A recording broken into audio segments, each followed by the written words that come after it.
My self विपुल पटेल।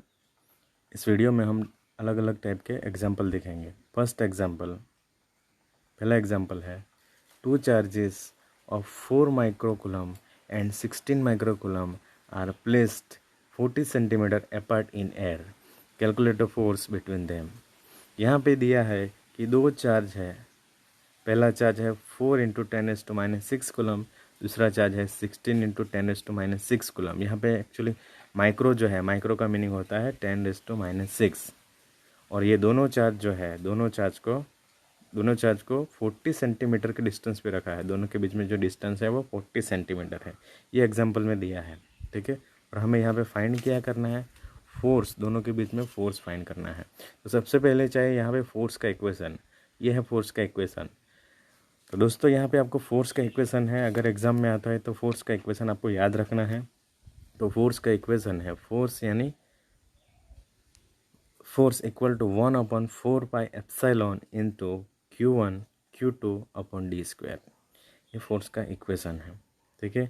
यहाँ पे आपको देखना है कि यहाँ पे दिया है एप्सिलॉन। एप्सिलॉन का मीनिंग होता है permittivity, but this permittivity that is equal to epsilon 0 into epsilon r, और उसको k से भी डिफाइन किया जाता है। यहाँ पे जो k दिख रहा है आपको, ठीक है, एप्सिलॉन दैट इज एप्सिलॉन 0। तो फर्स्ट आपको यहाँ पे दिखेंगे एप्सिलॉन 0 के। एप्सिलॉन 0 है परमिटिविटी ऑफ फ्री स्पेस, जिसका जो वैल्यू है वो फिक्स होता है। एंड दैट इज के का मीनिंग होता है डाइलेक्ट्रिक कांस्टेंट। ये अलग अलग मटेरियल का अलग अलग होता है, ठीक है। और इसकी जगह पे रिलेटिव परमिटिविटी भी आती है, जिसको एप्सिलॉन r से डिफाइन किया है। लेकिन यहाँ पे हम यूज़ करेंगे डाइलेक्ट्रिक कांस्टेंट। यहाँ पे डाइलेक्ट्रिक कांस्टेंट जो है वो यहाँ पे 1 लिया है। क्यों? क्योंकि हमारा जो मीडियम है वो एयर है, जिसका मतलब k की वैल्यू यहाँ पे 1 लेनी है एंड एप्सिलॉन 0 की वैल्यू लेनी है 8.85 × 10⁻12, ठीक है। यहाँ पे ये इक्वेशन में आप देख सकते हो कि यहाँ पे एप्सिलॉन की जगह पे हमें रखना है एप्सिलॉन 0 इंटू के, और दोनों की वैल्यू यहाँ पे है। एंड Q1 Q2 की वैल्यू यहाँ पे एग्जाम्पल में दी है, एंड D की वैल्यू भी हमारे पास है 40 सेंटीमीटर। तो चलो एग्जाम्पल को सॉल्व करें। सबसे पहले यहाँ पे देखेंगे 1/4 पाई एप्सिलॉन 0 मीन्स हमने एप्सिलॉन की जगह पे एप्सिलॉन 0 का रखा है, एंड के को भी इक्वेशन में बाद में यूज़ करेंगे। सो 1/4 पाई एप्सिलॉन 0 का फाइनली सॉल्व करोगे तो यहाँ पे 1/4 into pi that is equal to 3.14, and epsilon 0 की यहाँ पे वैल्यू रखी है, और इसका सोल्यूशन आएगा 9 × 10⁹। तो 1/4 पे एप्सिलॉन की जगह पे हम यूज़ करेंगे डायरेक्टली ये वैल्यू 9 × 10⁹। तो यहाँ पे आपको दिखेगी फोर्स के इक्वेशन में हमने 1/4 पे एप्सिलॉन की जगह पे ये लिखा है। उसके बाद Q × Q2 अपॉन यहाँ पे K जो बाकी था वो हमने यहाँ पे रख दिया है नीचे, ठीक है, इंटू d², वो डिस्टेंस है। अभी हम देखेंगे हमारे पास Q1 Q2 की वैल्यू है एंड डिस्टेंस का भी है वैल्यू, लेकिन डिस्टेंस का वैल्यू हमारे पास सेंटीमीटर में अवेलेबल है। जब कभी भी एग्जाम्पल सॉल्व करो तो जो भी वैल्यू है, अगर डिस्टेंस है तो उसको सबसे पहले मीटर में कन्वर्ट करना पड़ेगा। मीटर में कन्वर्ट करने के बाद ही आप कैलकुलेट करोगे तो भी आंसर आएगा वो करेक्ट आएगा। तो 40 सेंटीमीटर को कन्वर्ट करेंगे अगर मीटर में, कन्वर्ट कैसे करना है, सिंपल है, सेंटीमीटर में दिया है, डिवाइड बाय 100 करो, जो भी आंसर आएगा वो मीटर में आएगा। तो डायरेक्टली यहाँ पे नीचे लिखा है 0.4 स्क्वायर मीन्स क्यों, क्योंकि यहाँ पे d² है और k की वैल्यू तो हाँ यहाँ पे 1 है, तो जिसको यहाँ पे निगलेक्ट किया है। और इसको सॉल्व करेंगे तो फोर्स की वैल्यू आएगी 3.6 न्यूटन। यहाँ पे दोस्तों यूनिट लिखना कंपलसरी है, अगर यूनिट नहीं लिखोगे तो वैल्यू का मीनिंग नहीं होगा, ठीक है। तो यहाँ पे फोर्स की वैल्यू हमें जो फाइंड करनी थी वो मिली है 3.6 न्यूटन, ठीक है। नेक्स्ट एग्जाम्पल देखते हैं। नेक्स्ट एग्जाम्पल है force between 2 equal and similar charge is 5 Newton. यहाँ पे दिया है 2 अलग अलग चार्ज है, ठीक है। जो 2 चार्ज है वो इक्वल चार्ज है, ठीक है, एंड उसके बीच का जो फोर्स है वो 5 न्यूटन है। When they are placed in air at a certain distance. यहाँ पे कितना डिस्टेंस है वो नहीं दिया है, लेकिन कुछ डिस्टेंस पे अगर डिस्टेंस पे उसको रखा है। कहाँ पे? एयर में। हमारा मीडियम जो है वो एयर है। तो हमें फाइंड करना है what will be the force between them. हमें फोर्स फाइंड करना है if the distance between them is double. अगर उसका जो डिस्टेंस है वो भी दिया नहीं है, लेकिन उसका जो डिस्टेंस है अगर वो डबल करेंगे तो उस टाइम पे उसका फोर्स कितना होगा। पहले एक फोर्स की वैल्यू है, लेकिन डबल करने के बाद, डिस्टेंस डबल करने के बाद कितना होगा फोर्स, वो हमें फाइंड करना है। तो सबसे पहले हम देखेंगे फोर्स का इक्वेशन, डिस्टेंस के साथ उसका क्या रिलेशन है। Force is directly proportional to the inversely proportional to the square of distance. F is proportional to 1/d²। ये फोर्स का डिस्टेंस के साथ रिलेशन है। ठीक है, यहाँ पे हमारे पास अवेलेबल है पहला फोर्स जो ऑलरेडी दिया है F1 5 न्यूटन। उस टाइम पे जो डिस्टेंस है दैट इज़ d1 = d0। ये हमने एज्यूम किया है कि डिस्टेंस जो है पहला d0 है। उसके बाद फोर्स फाइंड करना है कब? जब डिस्टेंस जो होगा वो डबल होगा, इसलिए यहाँ पे हमने एज्यूम किया है 2d0। तो सेकंड डिस्टेंस हमने एज्यूम किया है 2d0 डबल होगा, उस टाइम पे हमें फाइंड करना है ft की वैल्यू क्या मिलेगी। सो यहाँ पे फर्स्ट हम देखेंगे F1 पहला जो फोर्स है दैट इज़ अगर inversely proportional to the first जो हमने डिस्टेंस एज्यूम किया है। ठीक है, ये वाला इक्वेशन यहाँ पे अप्लाई करेंगे तो F1 प्रोपोर्शनल टू 1/d1², ये मिला। इसको हम 1 इक्वेशन कंसिडर करेंगे। दूसरा केस है, दूसरे केस में भी same F2 proportional to 1/d2²। दो इक्वेशन मिल गए। ठीक है, अब क्या करेंगे, दोनों इक्वेशन को डिवाइड करेंगे, जिससे हमें मिलेगा F2/F1 = d1/d2²। ये हमें मिलेगा। ठीक है, जिससे हम बनाएंगे F2 का इक्वेशन। क्यों? क्योंकि हमें F2 फाइंड करना है। सो F2 का इक्वेशन बनेगा F1 × d1/d2²। तो यहाँ पे हम वैल्यू रखेंगे, F1 का वैल्यू ऑलरेडी है हमारे पास 5 न्यूटन। ठीक है, वो यहाँ पे रखेंगे। d1 d1 को हमने एज्यूम किया है d0, d2 को 2d0, दोनों के वैल्यू रखेंगे यहाँ पे। और d0 यहाँ पे कैंसिल आउट हो जाएंगे, तो 1/2 आएगा अंदर खाली। सो 5 × 1/2 जिसका होल स्क्वायर है, 1/2 का होल स्क्वायर करेंगे तो 1/4 आएगा, इंटू क्या है 5 है। सो 5/4 आएगा। एंड उसको सॉल्व करेंगे तो हमारा जो फोर्स की वैल्यू हमें फाइंड करनी थी वो मिलेगी 5/4 दैट इज़ 1.25 न्यूटन। तो हमारा जो आंसर है कि कितना फोर्स होगा जब डिस्टेंस डबल होगा, तो फोर्स मिलेगा 1.25 न्यूटन। चलो बढ़ते हैं नेक्स्ट एग्जाम्पल की ओर। सो नेक्स्ट एग्जाम्पल, उसमें दिया है the number of resistance 6 Om.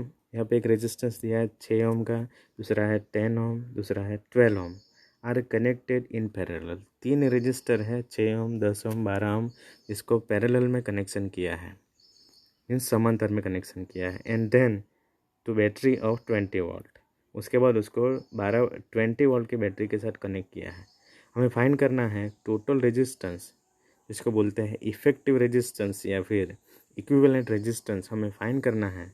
And total current passing through the circuit, और कितना टोटल करंट जा रहा है वो हमें फाइंड करना है।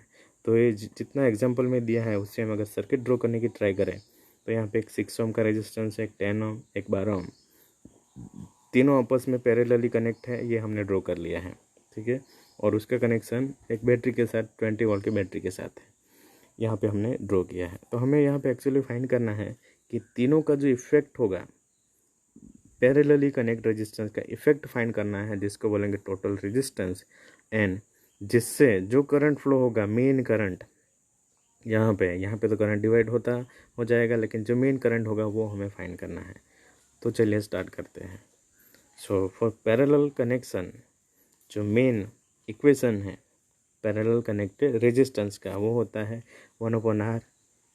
ये हमारा होगा effective total resistance 1/R equal to जितने भी रेजिस्टेंस होंगे 1/R1, यहाँ पे है 1/R2, 1/R3। यहाँ पे 3 रेजिस्टेंस है, जिसके लिए हमने यहाँ पे ये 3 R1, R2, R3 यूज़ किया है। लेकिन अगर ज़्यादा है तो ज़्यादा आप 1/+1/R4, R5 कर सकते हो। तो ये हमारा बन गया इक्वेशन। यहाँ पे जो सिचुएशन हमारी दी है उसके हिसाब से। तभी हम वैल्यू रखेंगे 1/r equal to 1/r1। R1 6 ओम को R1 कंसिडर करेंगे, 6 रखा यहाँ पे, 10 यहाँ पे 10 रखा, 12 यहाँ पे 12 रखा। ये हमारा R2 है, ये हमारा R3 है। ठीक है, इसको अब हम सॉल्व करेंगे जिससे हमें मिलेगा टोटल रेजिस्टेंस। सो यहाँ पे सिंपल, जब ऐसा कोई फॉर्म आए तब हमें यूज़ करना पड़ेगा mathematics, lowest common multiple. Means इसको क्या बोलते हैं, लसा बोलते हैं, लोवेस्ट कॉमन मल्टीपल। एकदम सिंपल है। यहाँ पे आपको देखना है ये 3 जो नंबर हैं, 6, ये जो 3 नंबर है, ये 3 नंबर में से आपको देखना है कि कौन सा नंबर सबसे बड़ा है। 12 सबसे बड़ा है, 6, 10, 12 में से। तो 12 को थोड़े टाइम के लिए साइड पे रखो, तो 6 और 10 है, दोनों को मल्टीप्लाई करो। कोई भी एग्जाम्पल हो, आपको क्या करना है, जो बड़ा नंबर है उसको साइड में करना है और उसके सिवा जो 2 नंबर है उसको मल्टीप्लाई करेंगे। जो आंसर आएगा वो नीचे रखना है। तो 6 × 10 कितना आएगा, 60 यहाँ पे नीचे रखा। अब ऊपर क्या आएगा, 6 जो है 60 डिवाइड बाई 6 करना है।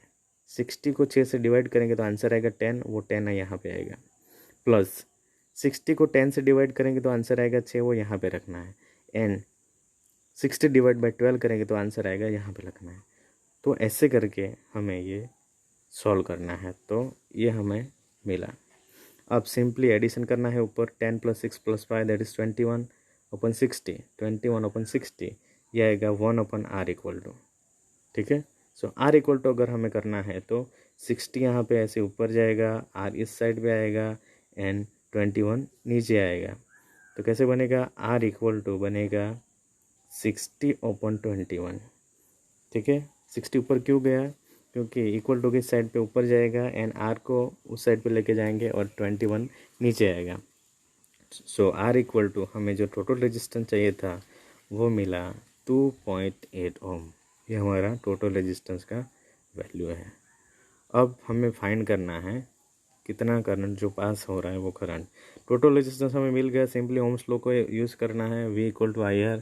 सो हमें फाइंड करना है I, तो I का इक्वेशन बनाया I = V/R। V की वैल्यू ऑलरेडी है हमारे पास 20 वोल्ट जो हमारा सप्लाई वोल्टेज है। R की जो वैल्यू फाइंड की 2.86 ओम, 20/2.6 करेंगे जिसका आंसर आएगा I = 7 एम्पियर। ये 7 एम्पियर हुआ टोटल करंट जो यहाँ से पास हो रहा है। ऐसा यहाँ से कहाँ से पास होगा, यहाँ पे प्लस टर्मिनल है तो इस डायरेक्शन में करंट जाएगा, वो होगा 7 एम्पियर और यहाँ पे आगे अलग अलग डिवाइड हो जाएगा। ठीक है, तो ये हमारा हुआ main current, total current. Next example, calculate the intensity of electric field at a point 50 centimeter from a charge of 4.8 × 10⁶ coulomb in a medium of dielectric 3.6। हमें यहाँ पे फाइंड करना है intensity of electric field. Electric field हमें find करनी है, ये हमें फाइंड करना है इलेक्ट्रिक फील्ड। ठीक है, यहाँ पे क्या क्या वैल्यू अवेलेबल है वो देखेंगे। हमारे पास सबसे पहले अवेलेबल है Q, एक चार्ज दिया है जिसकी वैल्यू है 4.8 × 10⁻⁶ कूलम एंड यहाँ पे डाइलेक्ट्रिक कांस्टेंट का वैल्यू है 3.6, K = 3.6 है। एंड कितने पॉइंट पे, कितने डिस्टेंस पे हमें वो फाइंड करनी है इलेक्ट्रिक फील्ड इंटेंसिटी। हमारा डिस्टेंस से 50 सेंटीमीटर यहाँ पे दिया है, D = 50 सेंटीमीटर। सो डायरेक्टली यहाँ पे मीटर में कन्वर्ट करके लिखा है 0.5 मीटर। ठीक है, डिस्टेंस को डायरेक्टली मीटर में यहाँ पे लिख दिया है 0.5 मीटर। ठीक है, अब हमें यूज़ करना पड़ेगा इलेक्ट्रिक फील्ड फाइंड करने के लिए इलेक्ट्रिक फील्ड इंटेंसिटी के इक्वेशन E = 1/4πε × Q/d²। यहाँ पे Q चार्ज है, D जो है वो डिस्टेंस है। ठीक है, एंड यहाँ पे अगेन हम epsilon that is equal to ε0 × K use करेंगे। सो ε0 जो है वो यहाँ पे रख दिया डायरेक्टली, 1/4πε0 किया। ठीक है, जिसका डायरेक्ट वैल्यू हमने अगले एग्जांपल में देखा 9 × 10⁹ आता है। ठीक है, और K को यहाँ पे मल्टीप्लाई किया है D के साथ। तो दूसरी जो वैल्यू है वो भी रख देंगे, क्योंकि वैल्यू हमारे पास है 4.8 इंटू 10⁻⁶, वो रख दिया। के की वैल्यू हमारे पास एग्जाम्पल में अवेलेबल है 3.6, उसको रख दिया। एंड डी जो है डिस्टेंस वो 0.5 मीटर है, उसको भी रख दिया और उसका स्क्वायर किया। ठीक है, पूरा कैलकुलेशन करेंगे तो हमें आंसर मिलेगा 0.48 इंटू 10⁵ न्यूटन पर कूलम। ये हमारा इलेक्ट्रिक फील्ड इंटेंसिटी जो फाइंड करनी थी वो हमने फाइंड कर दी। Thank you for watching this video.